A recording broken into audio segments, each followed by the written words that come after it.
Hello everyone, myself Tika Meena, Assistant Professor Mathematics, Government College मंडाफिया। आज हम इस lecture में पढ़ेंगे बीएससी पार्ट सेकंड मैथ्स का पेपर है वेक्टर कैलकुलस। वेक्टर कैलकुलस यानी कि सदिश कलन। सदिश कलन में हम पढ़ने जा रहे हैं एक इंपॉर्टेंट थ्योरम है, यानी किसी सदिश एटी के अचर सदिश होने का आवश्यक एवं पर्याप्त प्रतिबंध है dA/dt इक्वल टू 0। ये एटी है, ये कहीं पर कैपिटल ए जो स्मॉल ए है ये डार्क रहेगा तो हम ये मानेंगे कि जैसे डार्क ए है कोई, तो ये सदिश के रूप में लिखेंगे डार्क ए को, यानी जैसे डार्क यानी थोड़ा गहरा ए कर रखा है तो वो सदिश है। यदि स्मॉल सिंपल ए मिले तो ये एक अदिश राशि होगी और सदिश ए का परिमाण बोलेंगे इसको। तो इसके जो अचर सदिश होने का आवश्यक प्रतिबंध, आवश्यक पर्याप्त प्रतिबंध dA/dt इक्वल टू 0। तो सबसे पहले हम आवश्यक प्रतिबंध सिद्ध करेंगे, उसके बाद पर्याप्त को। आवश्यक प्रतिबंध में क्या है, यदि ये ऐसा है कि एटी अचर सदिश है तो हम ये सिद्ध करेंगे कि dA/dt इक्वल टू 0। माना एटी अदिश चर टी का एक अचर सदिश फलन है, तब हम सिद्ध करेंगे कि dA/dt equal to 0। Since eighty एक अचर सदिश है, जब कोई ये भी हम जानते हैं कि जब कोई सदिश अचर सदिश हो, एटी एक अचर सदिश है तो उसके मान पे कोई इफेक्ट नहीं पड़ता, वो टी से स्वतंत्र रहता है। अर्थात जैसे A T plus del T निकाले तो उसका मान ए टी के बराबर ही होगा, जो ए टी का है वही ए टू टी का होगा, वही A T plus del T का होगा। यदि अब अवकलन करें हम इसके डेरिवेटिव डेफिनेशन से, dA/dt equal to limit del T tends to 0 A T plus del T minus A T upon del T equal to, इसकी वैल्यू ए टी के बराबर है तो A T minus A T upon del T, ये 0 हो जाएगा तो इसकी वैल्यू क्या आ गई 0। बस ये लाइन इंपॉर्टेंट है इसमें। अब पर्याप्त प्रतिबंध आवश्यक है, ये तो हमने सिद्ध कर दिया। अब इसका विलोम करेंगे कि पर्याप्त प्रतिबंध, कि माना dA/dt 0 है तब हम सिद्ध करेंगे कि ए एक अचर सदिश है। माना AT इक्वल टू A1TI के प्लस A2TJ के प्लस A3TK के। सिंस ये हमें दिया हुआ है कि इसका यदि dA/dt निकालें तो dA1/dt I के प्लस dA2dt j के प्लस dA3/dt k के।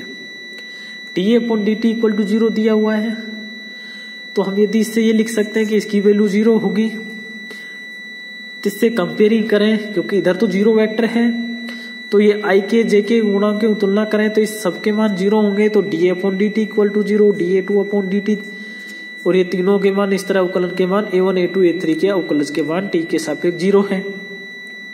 तो ये शो करता है कि A1 A2 A3 क्या है, अचर है, क्योंकि जब इनका अवकलन 0 है तो ये भी अचर सदिश है। अब AT एक अचर सदिश है क्योंकि AT इक्वल टू A1I के प्लस A2J के प्लस A3K के पाना था।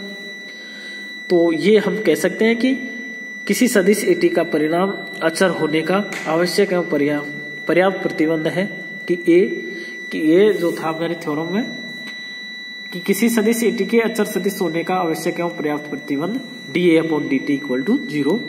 नेक्स्ट थ्योरम है कि किसी सदिश AT का परिमाण अचर होने का आवश्यक एवं पर्याप्त प्रतिबंध है A dA/dt इक्वल टू 0। ये अदिश गुणा है दोनों का।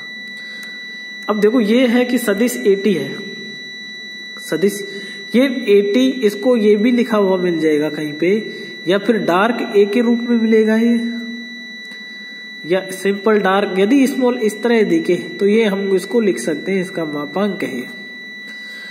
तो किसी सदिश AT का परिमाण अचर होने के लिए पहली थ्योरम तो थी AT के अचर सदिश होने का, ये परिमाण अचर होने का तो आवश्यक प्रतिबंध है। सबसे पहले ये प्रूव करेंगे हम इसमें कि माना AT का परिमाण अचर है, अर्थात डिटर्मिनेंट यानी मापांक of A equal to A अचर है। अब ये हम जानते हैं कि A.A यदि सदिश A का A से गुणा करें, अदिश गुणा करें दो सदिशों का, तो A.A equal to A square होता है।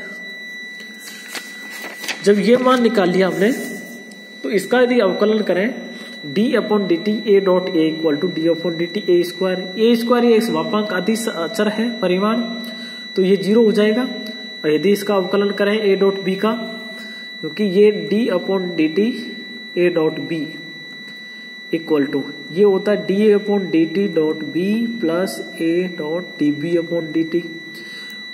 ये इसका यूज इसमें करते हैं ए डॉट बी, क्योंकि हम ये जानते हैं कि A dot B equal to B dot A होता है, तो ये दोनों कोई मान बराबर होंगे, तो A dot D upon D T equal to 0। तो इससे क्या जाएगा A dot D upon D T equal to 0। तो ये क्या आ गया कि प्रतिबंध आवश्यक है।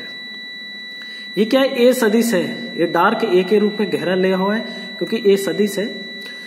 अब प्रतिबंध पर्याप्त प्रतिबंध माना कि एटी एक ऐसा सदिश है कि A dot D upon D T equal to 0। ये ए सदिश है, इसका अवकलन टी के सापेक्ष दोनों का अदिश गुणा, दो सदिशों का अदिश गुणनफल कर रहे हैं तो वो 0 के बराबर है। तब हम सिद्ध करेंगे कि एटी का परिमाण अचर है।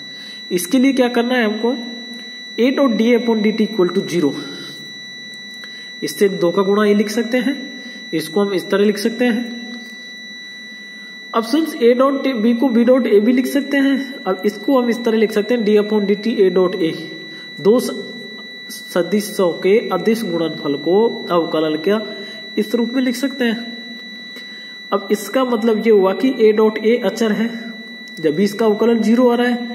ए डॉट ए की वैल्यू क्या होती है, ए स्क्वायर, ये तो वेक्टर है, तो ए डॉट ए है, ये तो एक तरह से ए डॉट ए वेक्टर इस तरह है, और इसकी वैल्यू होती है ए स्क्वायर।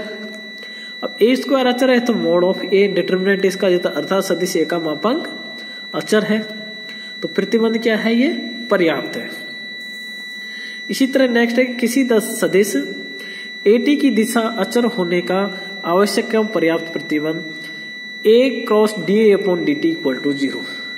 ये दिशा परिमाण में तो यहाँ क्या आ रहा था, अदिश गुणनफल आ रहा था, लेकिन यहाँ दिशा अचर होने पर ये सदिश गुणा आ गया क्रॉस में। माना ए के इसके लिए हम क्या करते हैं, एक लेमा करेंगे, उससे पहले इसका यूज होगा, फिर उसमें नेक्स्ट डायरेक्ट यूज कर देंगे। माना ए के अनुदिश इकाई सदिश ए कैप है, तो ए का परिमाण ए है, तब ए कैप इक्वल टू ये हम इकाई सदिश की परिभाषा से A vector upon A vector का मापांक equal to A vector upon A, इसको हम ये भी लिख सकते हैं हम आगे A vector equal to A cap. A क्या है कि ये परिमाण है, तो एक इसको हम वेक्टर को डार्क ए लिख रहे हैं equal to small A cap. अब यदि अवकलन करें इसका तो D upon D T equal to D upon D T A cap equal to, अब दो सदिशों का दो अदिश गुणों का ए का और ए कैप का अवकलन करें तो A dot D A cap upon D T plus D upon D T A cap. A से गुणा सदिश करने पर A cross D upon D T equal to A का गुणा कर रहा हूं मैं, इसमें ए की जगह ये वैल्यू रख दी और गुणा में ये इस वैल्यू को यहां रख रहे हैं, तो A square A cap plus D upon इसका गुणा अंदर कर रहे हैं अपन ए स्क्वायर ए कैप, क्योंकि ए इंटू ए स्क्वायर ये अदिश है इसलिए इसका गुणा हो गया, मापांक था ए का, तो A square A cap D upon D A cap upon D T plus A D upon D T A cap into A cross A cap. अब ये हम जानते हैं कि जो ये गुणा होता है दो सदिशों का एकांक सदिशों का कि आई क्रॉस जे इक्वल टू 0 होता है, क्रॉस आई भी 0 होता है, जे क्रॉस जे भी 0 होता है और के क्रॉस के भी 0 होता है। अब जो ये वैल्यू है ए कैप इंटू के क्रॉस ए, इसकी वैल्यू होती है 0, इकाई सदिशों का गुणा, तो इसकी वैल्यू जो इसकी जगह 0 रख देंगे, बाकी ये बटा ए स्क्वायर ए कैप इंटू सदिश गुणा है D A cap upon D T.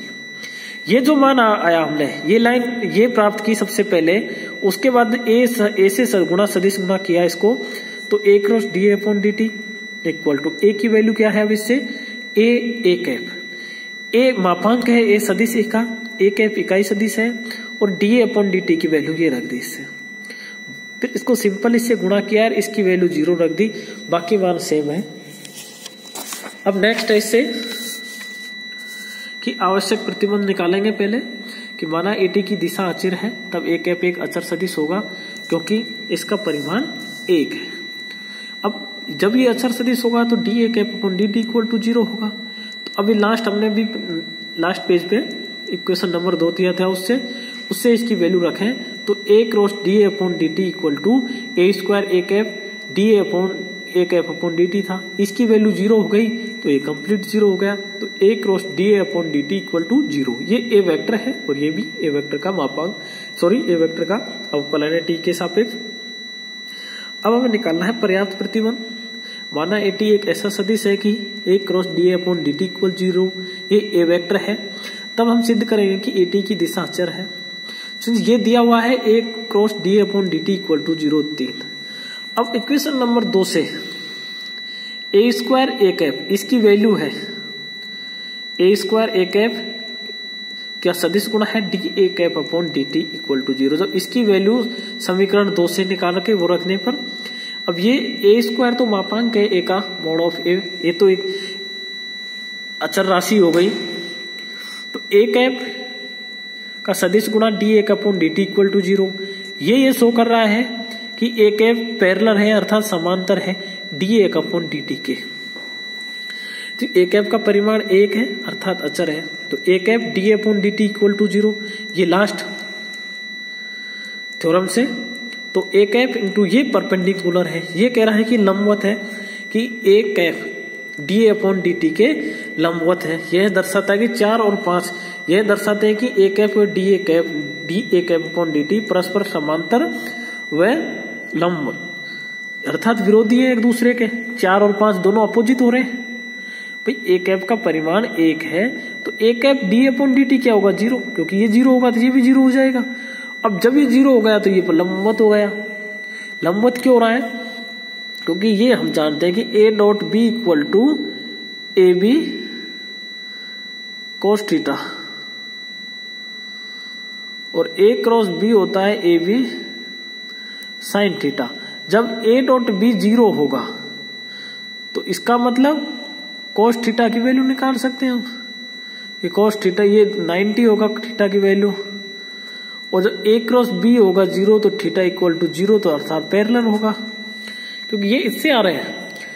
अब हम ये जानते हैं कि ये तभी संभव है जब D A upon D T equal to इसकी वैल्यू क्या हो 0, परंतु D A upon D T 0 होने पर ए कैप एक अचर सदिश होगा और अचर सदिश अर्थात इसकी दिशा भी अचर होगी। परिणाम स्वरूप ए टी की दिशा भी अचर होगी, अतः ए टी की दिशा अचर होगी इफ एंड ओनली इफ सदिश ए क्रॉस डी सदिश A upon D upon D T अर्थात A cross D upon D T equal to 0।